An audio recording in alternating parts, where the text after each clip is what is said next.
e agradar a Deus. E para isso, a primeira coisa que eu tenho que entender é 3 coisas. O Ian mandou algumas perguntas ali, né?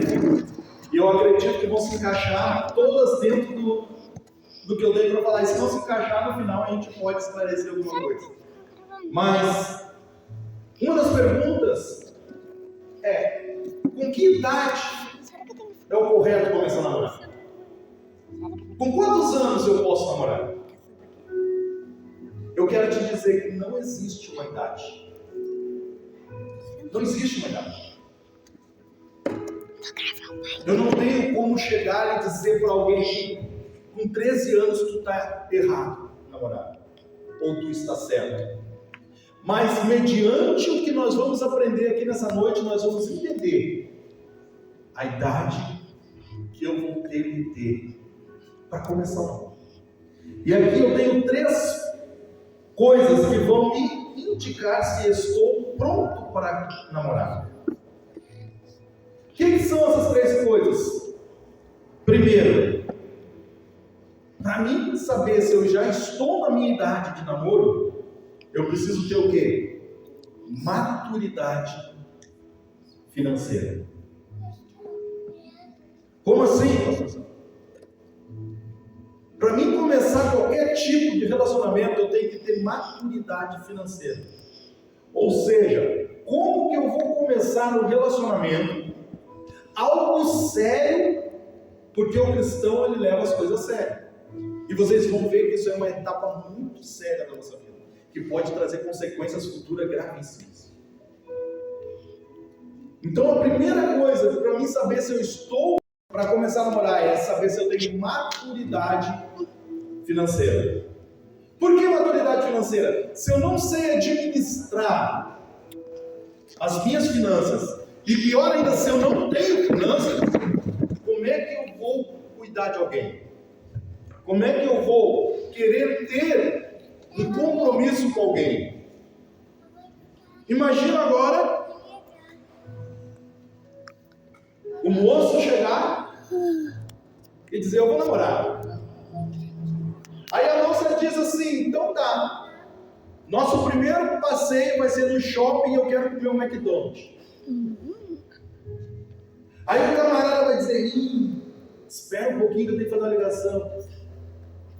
Vai ligar para quem? Vou ver se já liberou mesada com o pai. Hã? Sabe, amados, vocês estão rindo, mas é uma coisa muito séria. Nós conhecemos uma moça, hoje ela já é casada, mas na época ela estava à procura de uns varão para ela, né? E o rapaz se engraçou, ela achou bonitinho e tudo mais. Só que daí vamos começar a conversar a se estreitar. Só que até as ligações do camarada ela tinha que pagar, porque ele não tinha nem cartão para ligar para ela. Ele ligava a cobrar para a moça.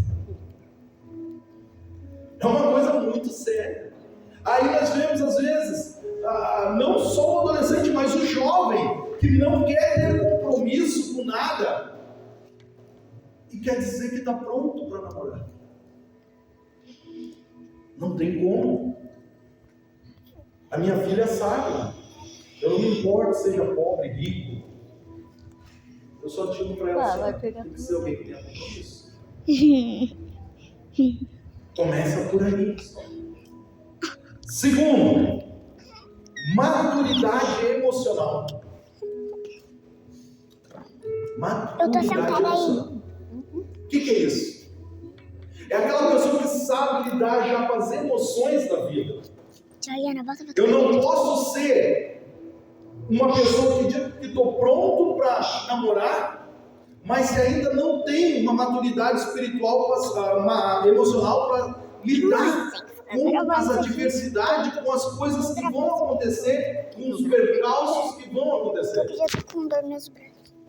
Daqui a pouquinho, a moça assume o relacionamento.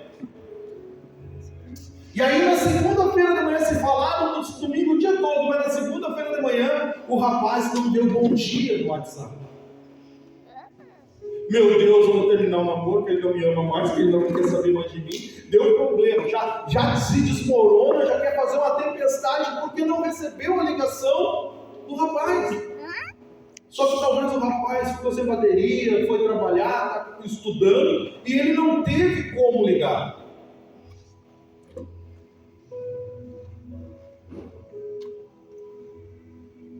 O rapaz chega na casa da moça, e a moça diz que quer terminar, por quê? Porque a sogra não deu bom dia, não deu um sorriso quando ela chegou. Tua mãe não gosta mais de mim, então estou terminando. Ou seja, são pessoas que não têm condições emocionais de se manter com outras pessoas na mão. E o terceiro, maturidade espiritual. Com quem que eu estou querendo me relacionar? É alguém que tem compromisso com as coisas de Deus? Ele já exerce, ela já exerce o que o Senhor tem colocado na vida dela ou dele? Ele tem comprometimento com a obra? Ele teme ao Senhor?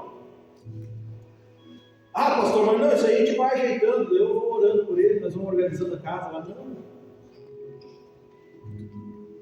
Tem que ter comprometimento espiritual, maturidade espiritual, saber como lidar com as coisas de Deus, ter compromisso. Ah, mas é uma bênção. É uma bênção, mas por que o rapaz não veio no culto hoje? Ah, porque ficou assistindo o jogo do Grêmio. Porque ficou jogando play com um amigo.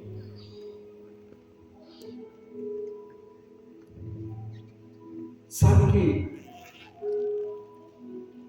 se nós não tivermos essas três maturidades, já é um forte indicativo que eu não estou pronto para namorar. Por que eu não estou pronto para namorar? Porque nós temos que entender que o namoro não é algo que está na Bíblia. A Bíblia não condena nem absolve o namoro.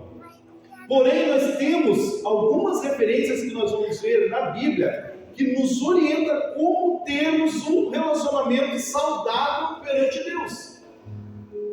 E mediante essa situação nós vamos entender que o relacionamento homem-mulher, ele é um relacionamento com um objetivo. O cristão ele não se relaciona somente porque é modismo, porque vai testar, porque é legal, porque é para passar tempo. Não. O cristão ele tem que ter um objetivo. Vejam bem, eu não estou dizendo que a pessoa, ao assumir um namoro, ela é obrigada a se casar. Não é isso que eu estou falando. Eu estou dizendo que a pessoa que assume um namoro, ela tem que estar pronta e almejando o casamento. Pode vir a acontecer no meio do caminho de algo não dar certo e ela tem que terminar. Mas ela tem que estar com esse objetivo. Por quê? Porque a pessoa que entra numa relação de namoro sem o objetivo de casar somente por lazer, ela está cometendo o pecado de lascívia. O que é isso, pastor? Luxúria, libertinagem. Ou seja, ela já está começando uma relação errada. Ela já está num projeto errado, porque ela quer um passatempo. Isso é oferecido pelo mundo.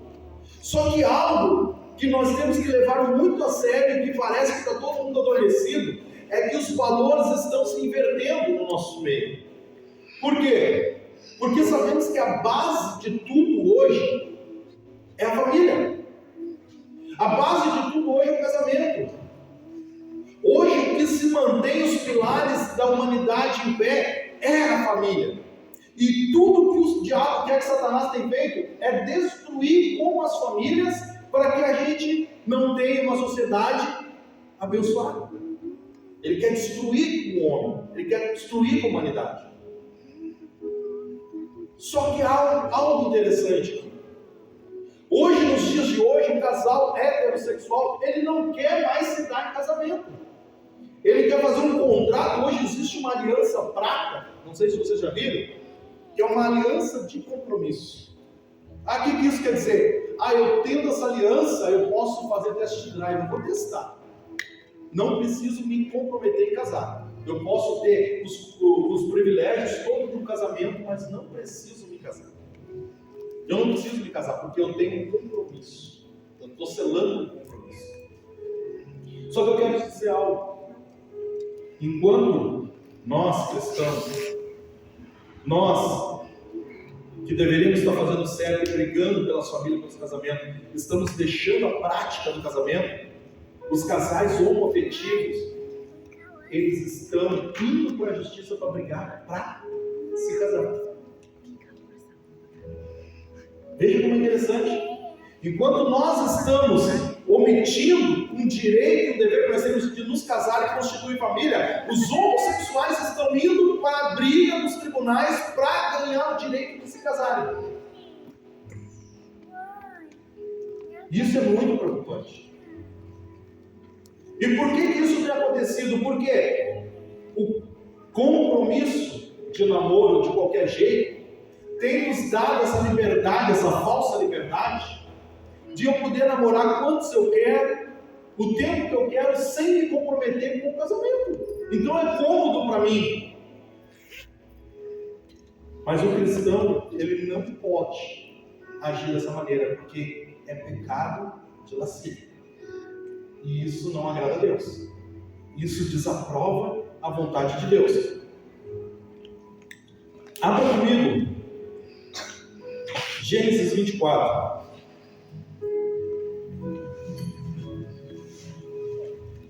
Nós vamos entender um pouco agora sobre como nós proceder com o namoro que agrada a Deus.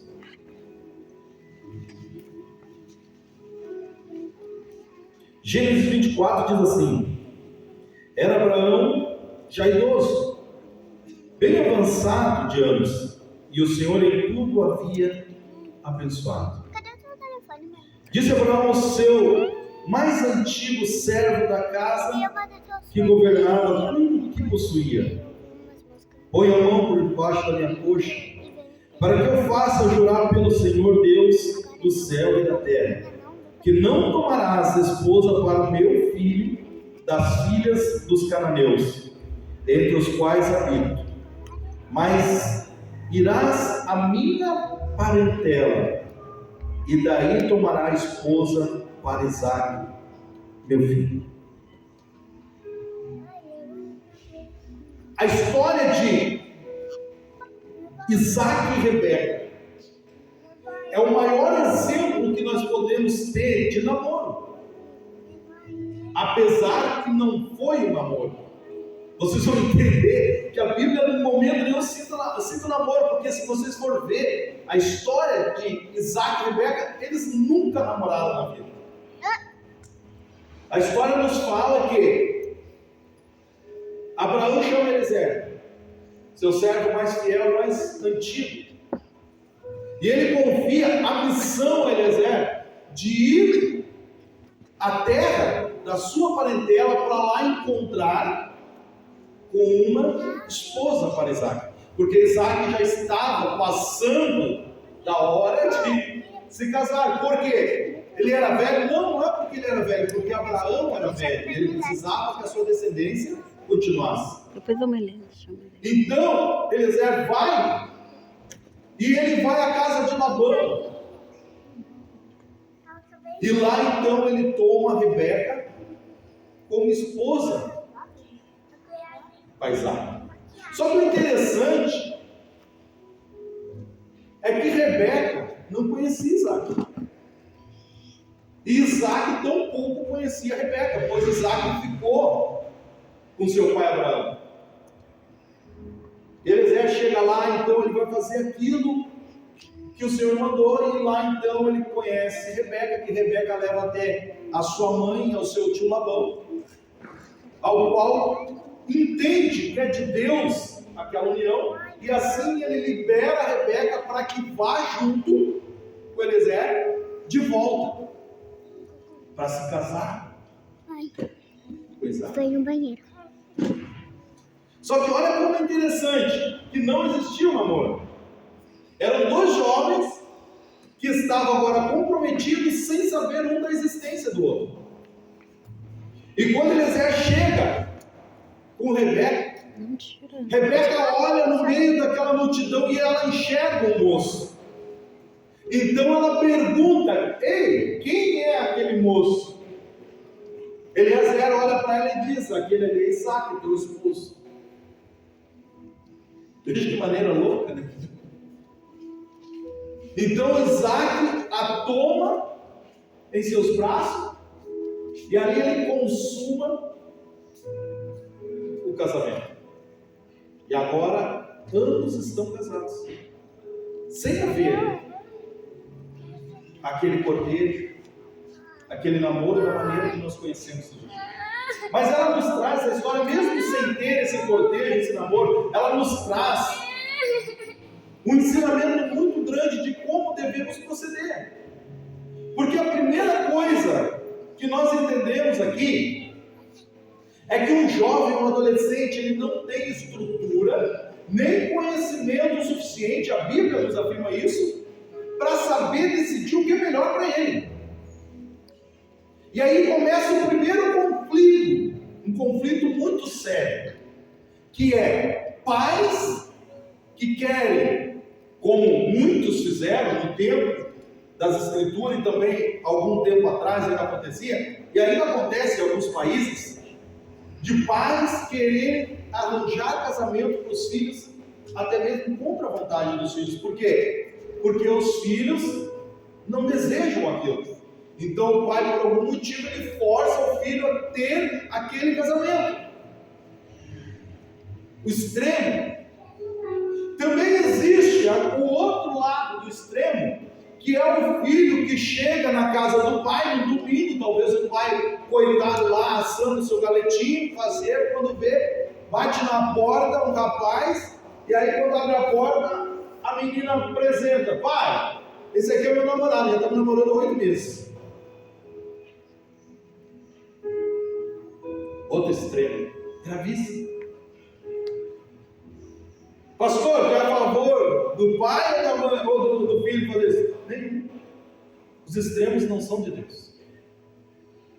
O que nós temos que entender aqui com a mensagem de Isaac e Rebeca é que, em primeiro lugar, os filhos devem confiar as suas escolhas aos seus pais, ao seu pastor, ao seu líder, ao ancião. Ah, como assim? Então quer dizer que eu tenho que deixar que os outros decidam por mim? Não, não é isso.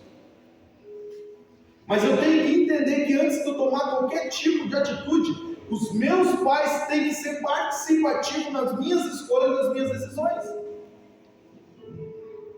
Ah, mas meu pai não sabe nada.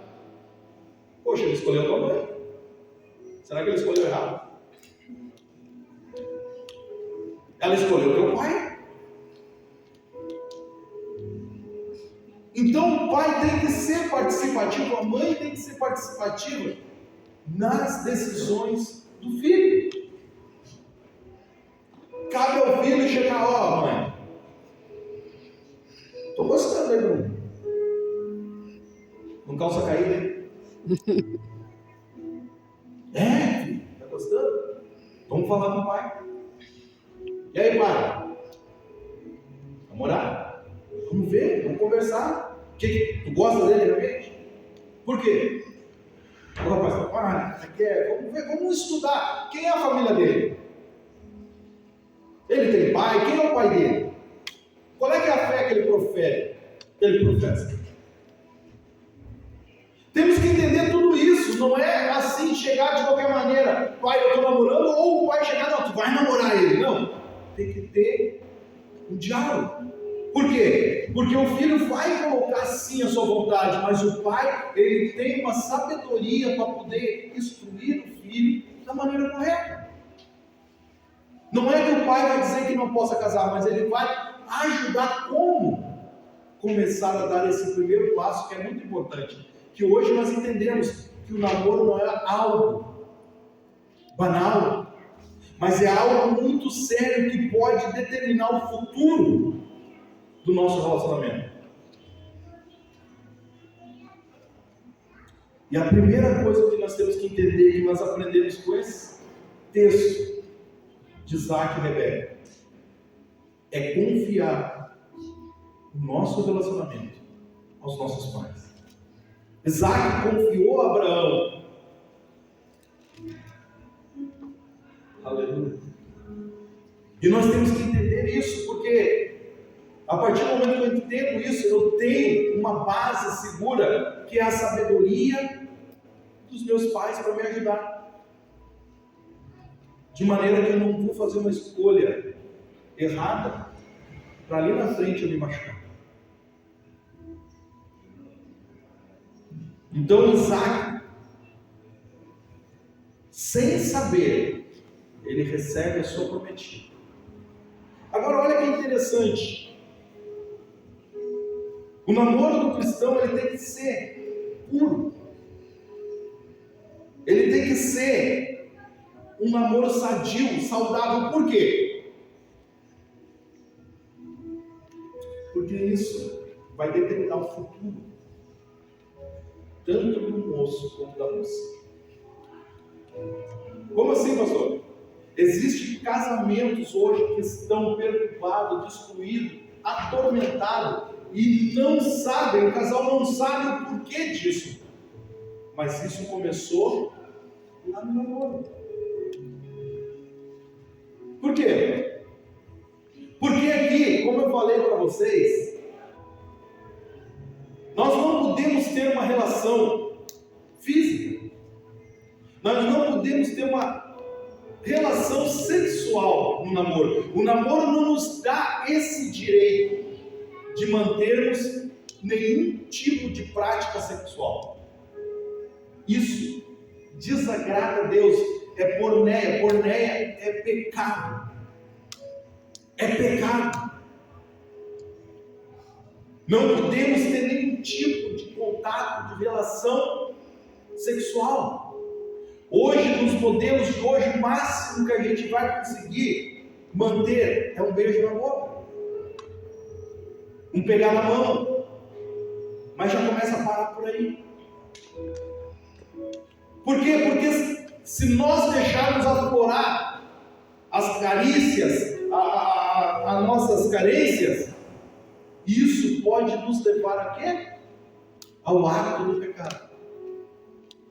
E um ditado bem bom para vocês gravarem: nunca vá no mercado com fome. Entenderam? Nunca vá no mercado com fome. O que é isso, pastor?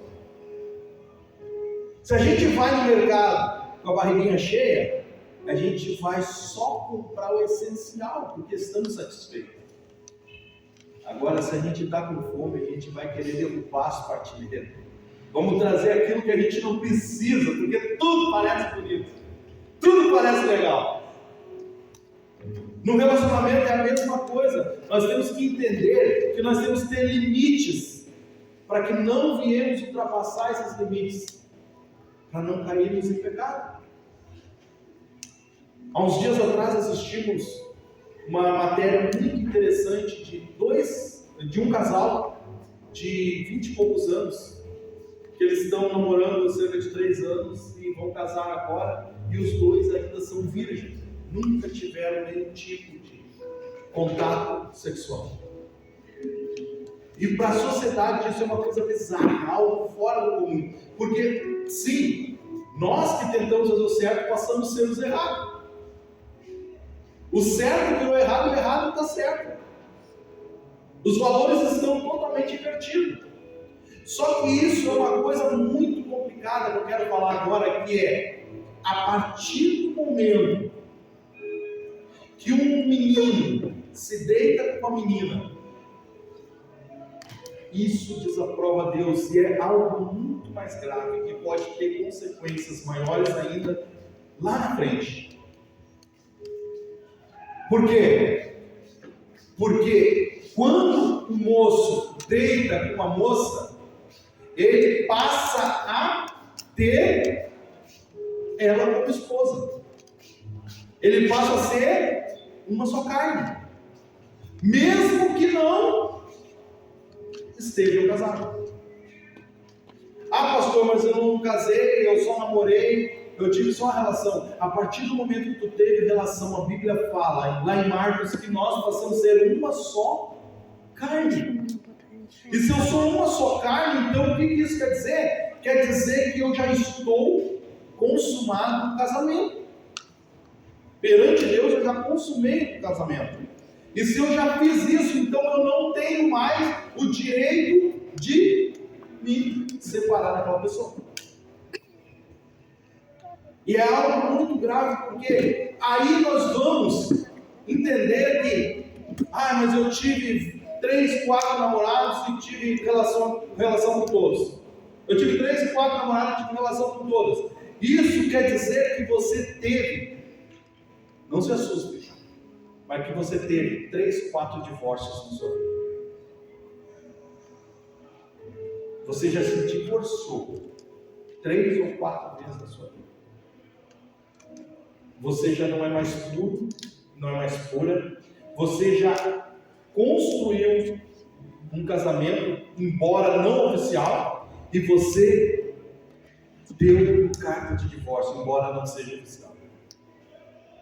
E o que isso acarreta? É que a palavra de Deus nos diz que nós somos uma só carne, a partir do momento que consumamos o ato. E se nós somos uma só carne, o que acontece?